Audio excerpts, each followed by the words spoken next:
कि ये मेरी पहली गाड़ी है। मेरे को था कि एक ना एक दिन स्कॉर्पियो जरूर लेनी है। काश वायरलेस चार्जर भी दे देते जब आपने Z8L बनाया ही है वो चीज। टॉप सेगमेंट लेके भी आप टॉप वाला फील नहीं आ रहा है। नमस्कार, मैं अमित द्विवेदी आप सभी का स्वागत करता हूं अपने इस चैनल पावर ऑन व्हील पर। और आज मेरे पास एक सॉलिड जवाब है। जवाब ये है कि अगर आप स्कॉर्पियो एन का 4x4 लेना चाहते हैं तो क्यों लेना चाहिए, क्योंकि मेरे साथ एक कस्टमर है अंकुर ठाकुर जी। कैसे भाई जी? बढ़िया सर, आप सुनाइए। बहुत अच्छा हूं। तो आपका स्वागत है हमारे चैनल पर। Thank you. तो आपने ये खरीद ली, समझा, बताइए कौन सा वेरिएंट है एग्जैक्ट सबको। ये बेसिकली डीजल वेरिएंट है, Z8 लग्जरी, Z8L जिसको बोलते हैं, और ये मैनुअल ट्रांसमिशन है। तो 4 एक्सप्लोर। हाँ, 4 एक्सप्लोर है। बेसिकली 4x4 मुझे चाहिए था, मेरी प्राइमरी रिक्वायरमेंट थी, तो इसलिए मैं 4 एक्सप्लोर पे गया। कितने की पड़ी आपको ये मेरे को ऑन रोड दिल्ली में पड़ी अराउंड 25.78,000 कुछ की पड़ी, 25,78,000। और वो भी तब जब मैंने थोड़ा बहुत उसमें सेविंग्स मतलब बचाई, इंश्योरेंस थोड़ा कट किया, मतलब दिमाग लगाया पूरा। राइट। तो क्या है, अंकुर भाई ने दिमाग लगाया और उन्हें ये गाड़ी मिल गई है। और सबसे अच्छी बात है कि लॉन्च होने के 2-3 महीने के अंदर ही मिल गई है। तो इनके चेहरे पे आप खुशी देख सकते हैं। लेकिन मेरी खुशी और आपका जवाब जो मैं देना चाहता हूं वो ये होगा कि भैया क्यों खरीदनी चाहिए 4x4 स्कॉर्पियो एन। और ये भैया खरीद चुके हैं तो इनके पास वो जवाब, इनका जवाब आप तक पहुंचाएंगे। और जो इनका अनुभव रहा है अब तक, क्योंकि बहुत ज़्यादा इन्होंने गाड़ी नहीं चलाई है, लेकिन जो भी इन्होंने चलाई है वो एक्सपीरियंस आप तक पहुंचाएंगे। तो चलिए शुरू करते हैं। रेडी भाई जी? रेडी। चले चल आइए, बैठिए गाड़ी में।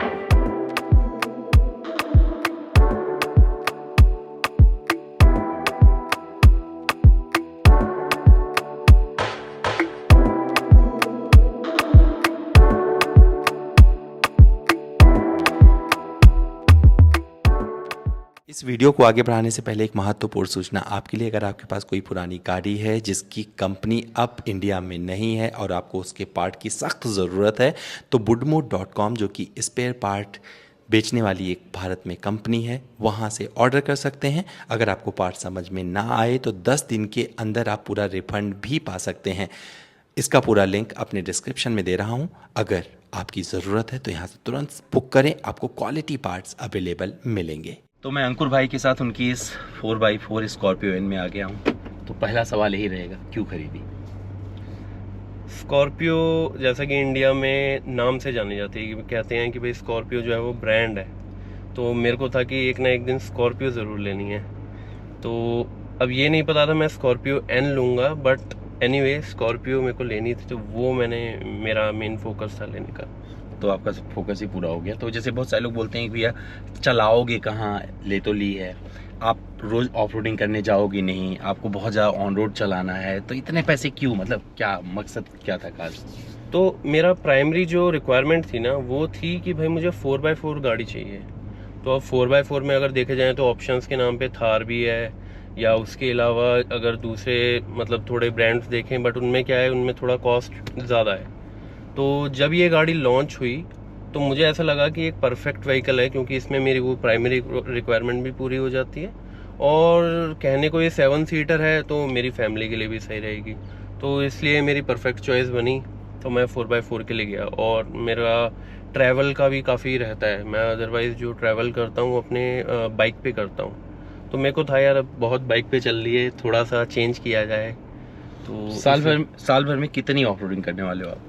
साल भर में मेरा टारगेट ये रहेगा कि ऑफ रोडिंग पूछा है?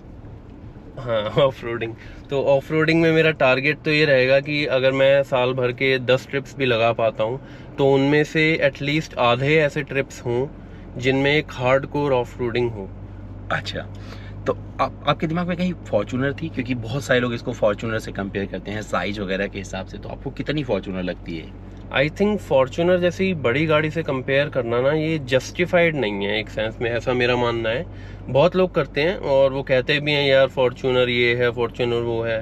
देखो, जो फॉर्च्यूनर जिस सेगमेंट की गाड़ी है वो अपने दम की गाड़ी है, मतलब उसका कोई मुकाबला नहीं है। बट हाँ, ये चीज़ बहुत अच्छी लगी कि ये जो गाड़ी है उन सेगमेंट की गाड़ियों को टक्कर दे दी है। तो उस वजह से जो ऐसे लोग हैं जो लाइक उस डी सेगमेंट में नहीं जा सकते या नहीं जाना चाहते, लेकिन वो सी सेगमेंट से थोड़ा ऊपर उठना चाहते हैं, तो उनके लिए परफेक्ट चॉइस बनी, एक परफेक्ट एक मिड लेवल का सेगमेंट बना। तो फॉर्च्यूनर मेरे दिमाग में वैसे तो कभी नहीं थी, बट वैसे मुझे फॉर्च्यूनर बहुत अच्छी लगती है। भगवान ने चाहा आगे जाके अगर पैसा आया थोड़ा लाइफ में तो मैं फॉर्च्यूनर भी ज़रूर लूँगा। अगर आपको 25 लाख रुपए खर्च करने थे और स्कॉर्पियो एन ना आई होती तो आप क्या करते, बचा के रखते पैसा या कुछ और? तो मैं शायद स्कॉर्पियो क्लासिक की तरफ मूव करता। क्लासिक भी ना आई होती तो शायद मैं बचा के ही रखता, क्योंकि मेरे को मेन जो इनिशियल एक आप कह सकते हैं ना इम्प्रेशन आया, वो कहाँ से आया कि भाई स्कॉर्पियो भौकाल है सड़कों का। हाँ। और उसको देखते ही ना एक डर सा या एक अग्रेसिव जो उसका गाड़ी का लुक है, मन करता है यार ये चलानी है। तो इसे लेने के बाद भौकाली बन गए हो आप? तो नहीं, भौकाली तो नहीं बना हूँ। कई लोग तो ऐसा भी कहते हैं यार ये गाड़ी तेरे पे सूट नहीं करती है। तो वो कौन लोग हैं, उनको सामने लेके आओ, उनको वो गाड़ी चढ़ा देते हैं। हाँ तो ऐसे बोल देते हैं बुलंद होके कि मतलब हाँ कहते हैं कि भाई तुम्हारी जो है वो वैसी है नहीं, तुम्हारे लायक नहीं है गाड़ी। अब यहाँ पर सवाल निकलता है कि जो आपके कद काठी के लोग हैं उनको क्या बोलना चाहोगे? उनको मैं बोलना चाहूंगा कि ज्यादा मत सोचो, बस ये देखो कि आपको क्या अच्छा लगता है, आप क्या करना चाहते हो लाइफ में। अगर आपको कोई चीज पसंद है तो उसको अप्रोच करने के लिए आप क्या करो, अपने लाइफ में प्लान करो, आगे बढ़ो। लोग तो 4 लोग जो कहते हैं ना कि 4 लोग क्या कहेंगे, वो तो कहते ही रह जाएंगे। अपना काम है आगे बढ़ने का। तो मेरा जो एक कह लो सपना था या एक मन की इच्छा थी वो पूरी हो गई है स्कॉर्पियो लेके। परफॉर्मेंस की बात करें तो आपको सबसे अच्छी चीज क्या लगी इसमें जिसकी वजह से आप अट्रैक्ट हुए और आपने इसे बुलंद होकर खरीद लिया? आई थिंक परफॉर्मेंस के मामले में जो महिंद्रा ने स्ट्रेटेजी खेली है ना, वही चीज़ मुझे सबसे ज़्यादा अच्छी लगी। और मुझे ऐसा लगता है कि वो उनकी मार्केटिंग स्ट्रेटेजी भी थी कि टेस्ट ड्राइव जब मैं लेने गया, वैसे तो देखो मैंने स्कॉर्पियो इन एनी केस लेनी ही थी, चाहे मान लो स्कॉर्पियो एन ना लेता तो क्लासिक की तरफ जाता। बट जब वहां मैं पहुंचा और मैंने उसके लिए टेस्ट ड्राइव, तो इनिशियली ये लोग क्या है कि पेट्रोल के ऊपर टेस्ट ड्राइव दिला रहे थे। तो पेट्रोल पे जब मैंने मतलब अभी जो हुआ बताता हूँ, आगे क्या था, रास्ता नहीं था, भैया खुश हो गए। हाँ, मतलब आपको लगा कि आप लेके चल लेते हैं, जा सकते थे। 4x4 में ये कॉन्फिडेंस तो जरूर आता है। मतलब सच बता रहा हूँ, यहाँ रास्ता खत्म हो रहा था और मैंने बोला था यू टर्न यहाँ से लेना है, और भैया आगे निकल लिया, नहीं चलो भैया अब गाड़ी के मतलब की जगह जहाँ आप बोलोगे वहाँ चढ़ा देंगे। तो इसको रास्ते की जरूरत नहीं होती है, वहीं से कंटिन्यू करो जहाँ से आप बता देते। तो बेसिकली मैं ये कह रहा था कि महिंद्रा की जो स्ट्रेटेजी मुझे लगा कि उनकी शायद यही थी, वो ये थी कि जितना ज्यादा से ज्यादा हो सके लोगों को ऑटोमेटिक पे टेस्ट ड्राइव कराया जाए। तो मैंने जो फर्स्ट टेस्ट ड्राइव करा वो करा पेट्रोल ऑटोमेटिक पे। और जब मैंने वो गाड़ी चलाई, या ये कह लो कि जैसे जो मेरा फर्स्ट इम्प्रेशन था, मैं गाड़ी के अंदर बैठा, सबसे पहले तो मेरी वो चीज जो है वो पूरी हो गई जो उन्होंने बोला था कि भाई कमांडिंग पोजीशन है इस गाड़ी की। तो उसकी जो सिटिंग है, मतलब बैठते ही आपको एक कॉन्फिडेंस आता है, एक चेहरे पे मुस्कुराहट आती है कि हाँ यार कुछ तगड़ी चीज में बैठे हैं, कोई जबरदस्त चीज में बैठे हैं। उसके बाद जब मैंने अपनी गाड़ी को बाहर निकाला टेस्ट ड्राइव के लिए, और अच्छा मैं ये भी बताना चाहूंगा कि ये मेरी पहली गाड़ी है। मतलब इससे पहले जो मैं i10 चला रहा था वो मेरे पापा की गाड़ी है, तो ये मैंने अपने पैसों से लिया, तो मेरे को एक अलग लेवल की खुशी है। महिंद्रा से ज्यादा खुश आप? हाँ। तो जब मैंने वो टेस्ट ड्राइव ली और जो मुझे वो पहला SUV का एक्सपीरियंस मिला, जो बूस्ट मिला, अब पता नहीं उसको टर्बो लैग बोलेंगे क्या बोलेंगे, वो ऐसी भगती हुई गाड़ी, मैंने कहा ये गाड़ी परफेक्ट है, ये लेनी है। सिटी लाइक कार है, मतलब देखा जाए SUV बेशक है, बट आप चला सकते हो क्योंकि जो ड्राइवेबिलिटी है बहुत परफेक्ट है, ऐसा महिंद्रा का कहना है। मैंने अपने रिव्यू में बताया हुआ था कि आप सिटी ट्रैफिक में भी आराम से इसे कार जैसे निकाल सकते हो। वो सारा एक्सपीरियंस आपने किया होगा, थोड़ा बताइए। तो जैसा कि मेरा डेली जो कम्यूट होता है, या अभी थोड़ा सा इंटरमिटेंटली कम्यूट हो रहा है फ्रॉम दिल्ली टू गुड़गांव, तो वहाँ पे हम लोगों को जाम भी बहुत देखने को मिलता है। तो मेरा जाम का भी एक्सपीरियंस रहा है। उसके अलावा मैंने आसपास कुछ शॉर्ट राइड्स करी हैं, तो मेरा थोड़ा सा हाईवे का भी एक्सपीरियंस रहा है। तो अगर तो किसी का प्राइमरी फोकस है इसको सिटी के लिए लेने का, तो मैं तो कहूँगा कि ऑटोमेटिक में जाना चाहिए। क्योंकि जब मैं जाम से गुजराना, जो दिल्ली गुड़गांव का या जो NCR जिस चीज़ के लिए मशहूर है, जिस जाम के लिए, वहाँ पे मेरे क्लच एक्सीलेटर से जो हालत ख़राब हुई है, रात को पैरों में दर्द हो गया था लिटरली, ऑनेस्टली अगर मैं बताऊं। तो अगर कोई उस चीज़ के लिए लेता है, अच्छी गाड़ी है, बढ़िया गाड़ी है, बट ऑटोमेटिक में जाए। बट मेरी जो प्रेफरेंस थी वो ऐसी थी कि एक वो शौक होता है मैनुअल पे ऐसे ऐसे गियर लगाने का, तो वो मेरे को शौक पूरा करना था। तो उसके लिए मैंने मेनली गाड़ी लिया। और तो मेरा जो ट्रैवल, हाँ, तो ये वाला आपका सपना पूरा हो जाएगा इससे। आपने मैनुअल आपने इसलिए ली है, क्योंकि बेशक जो है स्कॉर्पियो आई थिंक जानी ही मैनुअल के लिए जाती है मेनली। हाँ, मुझे लगता है कि सबसे ज्यादा यही नंबर करेगी, मतलब मेरा मानना है। केबिन इंसुलेशन कैसा रहता है? इंसुलेशन, दो चीज बताइएगा साथ में, केबिन इंसुलेशन, हाईवे परफॉर्मेंस के साथ में। कैबिन इंसुलेशन के मामले में अच्छी है गाड़ी। मुझे ऐसा लगता है कि जब मैं गाड़ी को इनिशियली चलाता हूँ तब थोड़ा सा प्रॉब्लम रहता है, मतलब उतना इंसुलेट नहीं करता है, बट धीरे धीरे जैसे जैसे गाड़ी थोड़ी गर्म हो जाती है उसके बाद ये काफ़ी मतलब इंसुलेट कर देता है, मतलब आवाज़ वगैरह आपको बाहर का कुछ मतलब नहीं आएगा। जब नॉर्मल चलना शुरू करते हैं, हाँ, जैसे मॉर्निंग में मैं डेली इसको लेके जाता हूँ, मतलब अपनी मम्मी को स्कूल तक ड्रॉप करता हूँ, तब उस टाइम पे मुझे ऐसा लगता है कि जैसे गाड़ी की आवाज़ आ रही है। जनरली जैसे स्कॉर्पियो के बारे में अभी तक जो मैंने सुना है, स्कॉर्पियो एन के बारे में सॉरी, कि मतलब अच्छी खासी इंसुलेटेड है, आपको बाहर की कोई आवाज़ नहीं आएगी, इवन डीजल इंजन की नहीं आएगी, बट मॉर्निंग में मुझे लगता है समहाउ। बट थोड़ा चल जाने के बाद वो सब स्मूथ हो जाता है और कोई ऐसी आवाज़ वगैरह नहीं आती। जहाँ तक हाईवे की बात है, तो हाईवे पे मैंने इसको यमुना एक्सप्रेसवे पे टेस्ट किया था, तो आई थिंक 120 के बाद हल्का हल्का नॉइज आना शुरू हो जाता है। तो वो थोड़ा सा है, आप कह सकते हो जिन लोगों को थोड़ा सा फास्ट चलाने की आदत है, थोड़ी एग्रेसिव चलाने की आदत है, मे भी उनको थोड़ा लगे। डीजल वाला आपकी जो गाड़ी चला रहे हैं। राइट। अदरवाइज पेट्रोल में अगर देखें तो बिल्कुल स्मूथ है पेट्रोल इंजन। शिफ्टिंग की अगर बात करें, शिफ्टिंग में 6 स्पीड मैनुअल ट्रांसमिशन आप कर रहे हो, कितनी बार आप जो है 6 में गए हो अभी तक? 6 में मैं बहुत बार गया हूँ, मतलब इट्स लाइक कि काफ़ी बार, एज इन इवन सिटी के अंदर भी। अभी जैसे मैं मॉर्निंग में भी अगर आ रहा था तो मैंने उसमें भी मैं 6 पे लेके आया, ऑन द अराउंड 70 पे मैं 6 कर देता हूँ, तो ओवरऑल 6 तक चले जाती है। बट हाँ, ट्रैफिक जाम में कुछ नहीं कर सकते।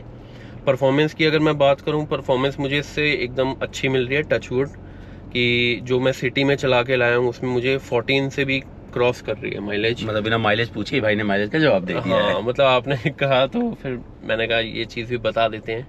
कंफर्ट की बात करें अगर, तो कंफर्ट पे क्या बोलना चाहोगे?